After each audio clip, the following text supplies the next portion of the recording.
La marche qui se déroule aujourd'hui est très symbolique. Elle relie la rue d'Enghien à la rue Lafayette dans le 10e arrondissement à Paris. Les deux lieux où se sont déroulés les attentats qui ont causé la mort en 2013 à 3 militantes kurdes rue Lafayette et il y a quelques jours seulement ici à 3 militantes et militantes du Conseil démocratique kurde de France. Nous allons dans cette vidéo chercher à comprendre ce qu'il s'est passé, à tirer le fil de ces 10 années ici en France mais aussi en Europe pour comprendre quels sont les enjeux qui se cachent derrière ces assassinats.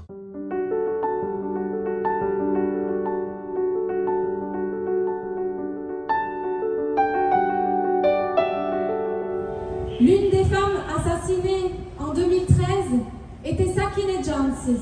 Sakineh Jansiz, c'était la pionnière du mouvement des femmes kurdes. Elle faisait partie des fondateurs et fondatrices du Parti des travailleurs du Kurdistan. Elle a beaucoup aussi souffert de la répression de l'État turc puisque pendant le coup d'État de 1980, elle avait été emprisonnée dans une prison, la prison de Diyarbakir en Turquie, qui est connue pour avoir été une prison où les tortures et les disparitions en fait, de prisonniers et prisonnières politiques avaient été à l'époque très dures. À sa sortie de prison, elle est partie dans les montagnes du Kurdistan. Elle a participé aussi à l'organisation des forces armées des femmes de la guérilla. Donc Sakineh Jansiz, c'était un symbole, elle était déjà une légende quand elle était vivante. Fidan, qui était aussi connue de toutes et de tous, et ici en France ou même en Europe, partout où l'on va, les gens vous parleront de Fidan, parce que Fidan, vraiment, c'était quelqu'un qui rayonnait. Elle essayait toujours de montrer le plus beau de cette lutte. Leyla Şailemej, c'était la jeunesse des femmes kurdes. Donc c'est 3 générations de femmes aussi, ça c'est important de le dire, qui ont été touchées par ce triple assassinat.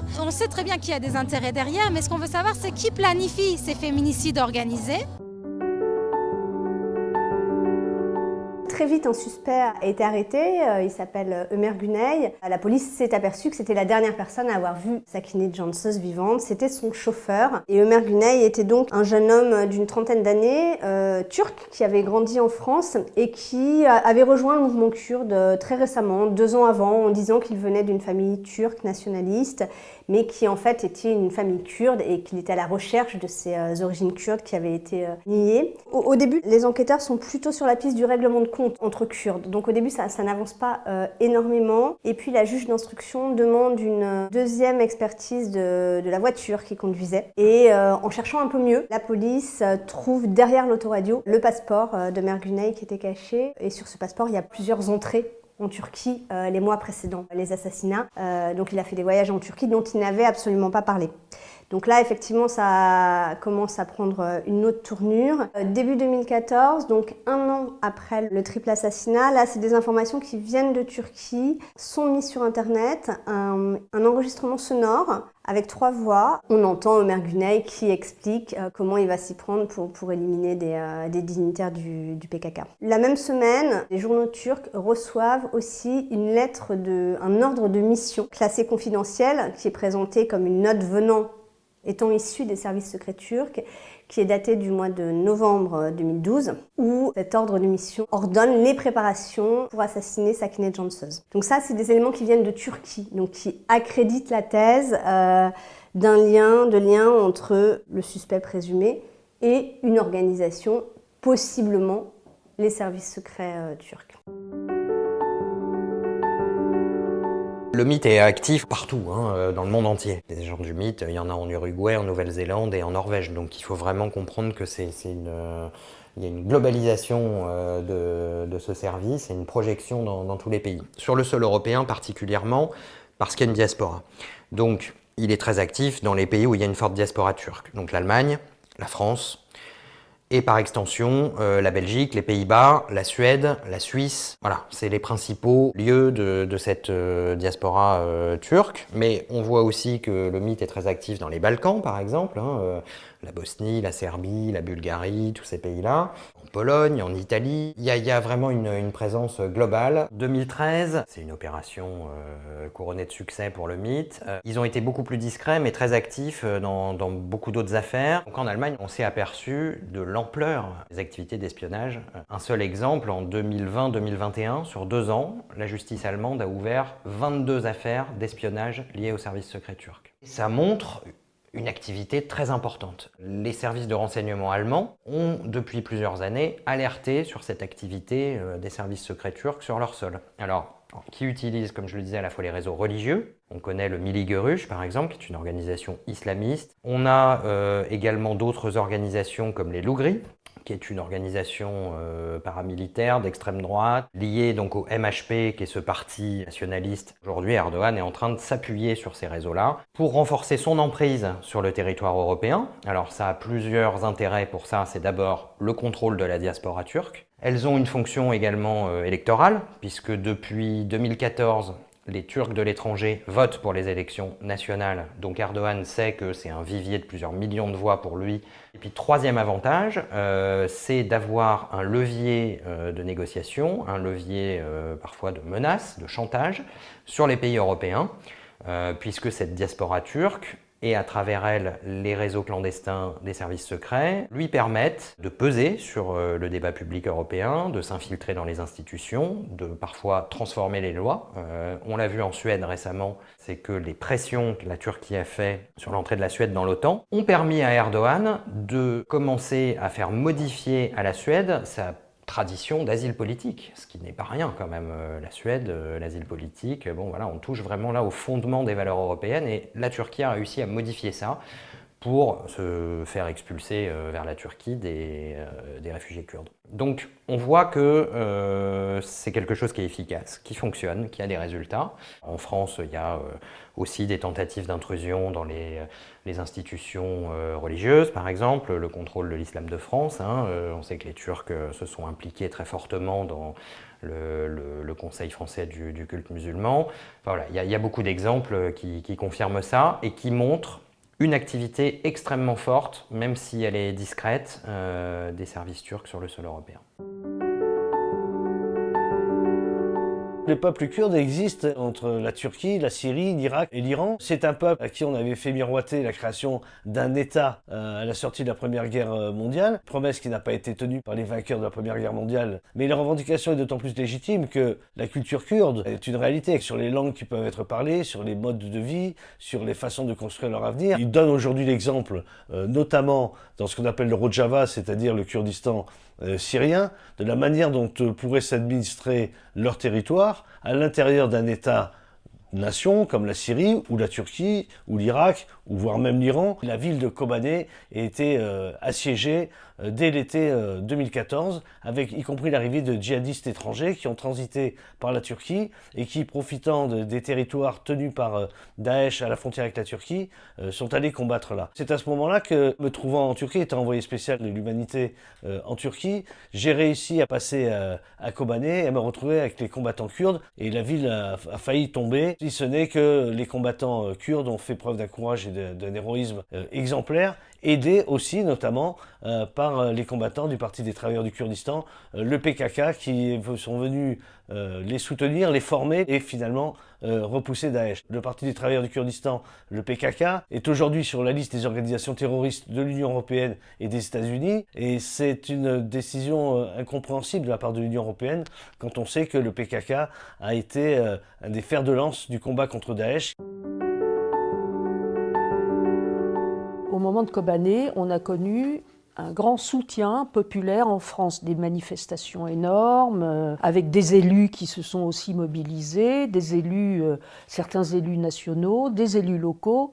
Donc ça a été, on peut dire, un tournant dans la résistance et dans le regard que l'opinion française a porté sur cette diaspora, sur ce peuple. France Kurdistan, c'était une promesse d'action, de solidarité pour obtenir la justice et la vérité. La vérité, on l'a en partie, parce qu'on sait que les services secrets turcs sont impliqués dans ces crimes, et on pense très fort que cette fois-ci, ils ont renouvelé l'opération. Et ils l'ont fait parce que ça reste impuni. Est-ce que oui ou non, dans un état de droit, on accepte le crime d'État? Si on ne l'accepte pas, alors ça concerne toutes les institutions, tous les élus, nationaux, territoriaux, locaux. Ça concerne la population, ça concerne le fonctionnement, pas seulement du gouvernement, mais de l'État. Emine Kaya, dont son nom kurde, son nom de combattante était Evin Goyi, était une pionnière de la lutte du mouvement des femmes kurdes, du mouvement des femmes libres du Kurdistan. C'est une femme qui a d'abord grandi dans le camp de réfugiés de Marmour, au sud Kurdistan, car elle fait partie de ces familles kurdes qui ont été poussées par l'État turc à l'exil vers la fin des années 80. Donc elle a grandi dans le camp de réfugiés de Marmour. Par la suite, elle a rejoint la lutte kurde et en dernier, elle a combattu contre Daesh, notamment à Raqqa, où elle a été grièvement blessée. Et une fois sommairement soignée là-bas, elle était revenue en France pour être soignée. Evin Goï, c'est une pionnière de la lutte des femmes libres, de ces femmes qui ont clamé le slogan justement « Femme, vie, liberté » qu'aujourd'hui on entend dans toutes les rues du monde entier. C'est une femme qui a donc opté pour cette philosophie. Si les femmes ne sont pas libres, la société n'est pas libre. Donc en visant Evin Goï, nous disons qu'il ne s'agit pas de l'attaque d'un raciste, d'un homme déséquilibré, d'un loup solitaire qui serait venu s'attaquer au centre démocratique kurde, car venir s'attaquer au centre démocratique kurde en lui-même constitue un acte politique, car c'est la vitrine des Kurdes en exil. Shirin Aydin Mirperwer, donc ce chanteur, qui avait été jugé et condamné en Turquie, père d'un petit garçon qui était venu parce qu'il n'avait pas pu chanter ou faire son art dans son pays, dans les terres qu'il avait vu naître. Et il avait obtenu l'asile politique ici en France. Il a été froidement abattu. Et Abdurrahman Kızıl, la personne qui était plus âgée, était ce qu'on appelle un Kurde patriote. Un Kurde qui avait été contraint de quitter sa terre justement à cause de la répression menée sur le peuple kurde et qui avait donné pratiquement tout son temps à la lutte kurde. Il était au centre, on ne va pas dire tous les jours, mais pratiquement tous les jours. Il était là à être aux côtés des gens qui arrivaient, à les écouter et à se lever à partir quand il y avait des actions auxquelles il participait. Un homme qui était un Kurde déraciné et qui essayait ici au centre de trouver un petit peu de lien avec des gens de sa région, de sa langue, de sa culture.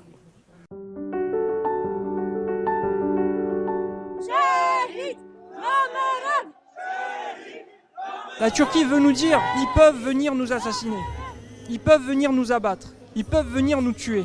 C'est le message que nous on comprend par le biais de ces assassinats. Mais quel est le message que l'État français comprend par ces assassinats? Parce que je pense aussi que les Kurdes n'ont pas été la seule victime de ces assassinats. Je pense vraiment que la France aussi a été prise pour cible à travers ces assassinats.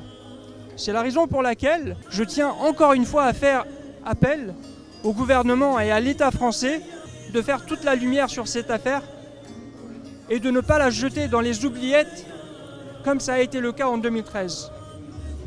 Le 9 janvier 2013, 3 femmes kurdes ont été assassinées.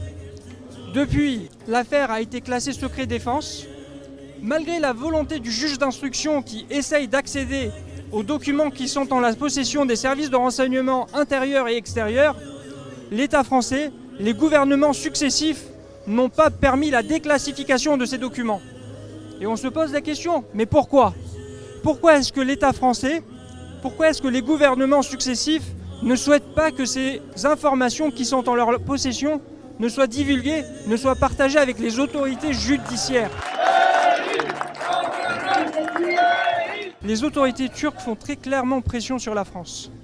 Nous l'avons vu dès le premier instant des mobilisations qui ont eu lieu ici à Paris et ailleurs en France. L'ambassadeur français en Turquie a été convoqué au ministère turc des Affaires étrangères parce que des élus de la République auraient participé à nos manifestations pour demander la vérité et la justice.